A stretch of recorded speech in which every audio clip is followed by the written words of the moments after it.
Msoma imani na matendo. Imani na matendo. Sidoni Msoma. Awali ya yote tunamshukuru Mwenyezi Mungu mwingi wa rehema ambaye ametujalia leo kukutana pamoja kama familia ya Mwenyezi Mungu katika parokia yetu ya Buhemba. Watoto tulipopata nafasi ya kuja kushiriki mafungo haya, tumekuja kuchota wingi wa baraka, na hivyo kwanza tumshukuru Mungu kwa neema hii aliyotujalia. Tujipongeze na tumpongeze Mwenyezi Mungu. Pili, tumpongeze sana baba yetu aliyekuja kwa ajili ya kutuongoza katika mafungo haya.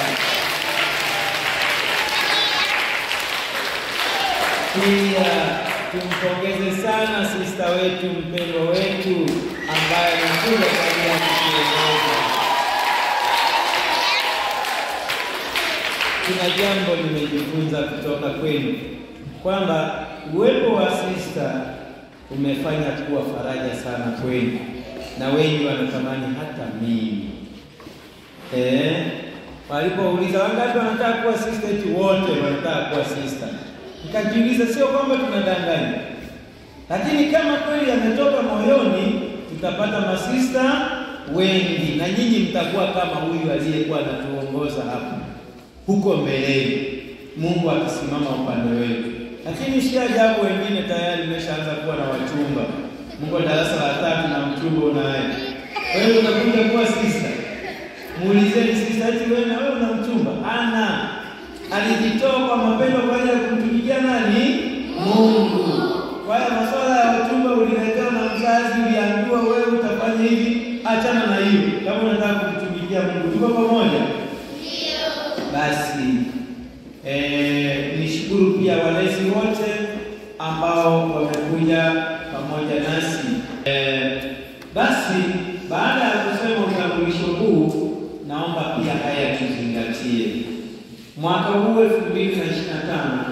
kama mwaka wa jubilei, shirika la kipapa la kimisionari la Utoto Mtakatifu parokia ya Buhemba tuliweka ratiba ya kuadhimisha mwaka mtakatifu huu. Moja ya ratiba ilikuwa ni mafungo, na tayari leo tumeashiriki. Ratiba inayofuata itakuwa ni matendo ya huruma, na tumekusudia pamoja na baba yetu mlezi wetu tuseme wa jimbo, tutamwomba na yeye pia ashiriki pamoja na mratibu wetu, washiriki pamoja nasi katika tendo hilo. Tendo hilo tutalifanya mwezi wa 6. Tutaenda Msoma pia kwa ajili ya mji wa huruma. Tunatamani tukawapelekee chochote kile, lakini tutafika pia hospitali yoyote ile kwa ajili ya kuona wagonjwa, kuwapa matunda kidogo, lakini pia tutafika gerezani kwa ajili ya kuwapa zawadi kidogo tutakayokuwa nayo, lakini pia tunatamani sana tufike kwenye kituo chochote cha kulelea watoto yatima au wale wanaoishi mazingira magumu.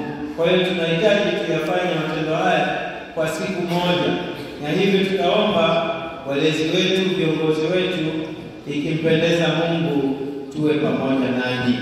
Na hivyo watoto, kumbukeni maelekezo tuliyotoa kwa ajili ya kufanya matendo ya huruma.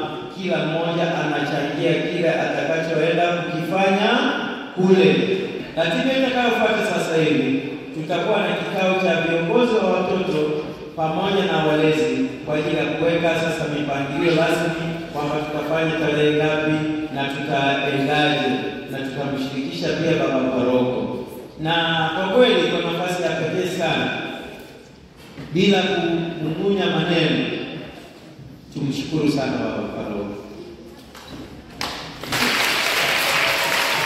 Haya basi, baada ya kuwa nimesema hayo, nimshukuru Mungu sana ambaye ametupa kibali kwa ajili ya wote watumikiaji wetu tulivyoshiriki kuimba. Watu wamekaa kweli na njaa. Mungu ametubariki sana, ametuinua, na hii ndio dalili ya kuwa na imani hai. Imani hai. tunaimarika kiroho. Kama tunatenga muda wetu kwa ajili ya kumtumikia Mungu, Mungu anaendelea kutuimarisha.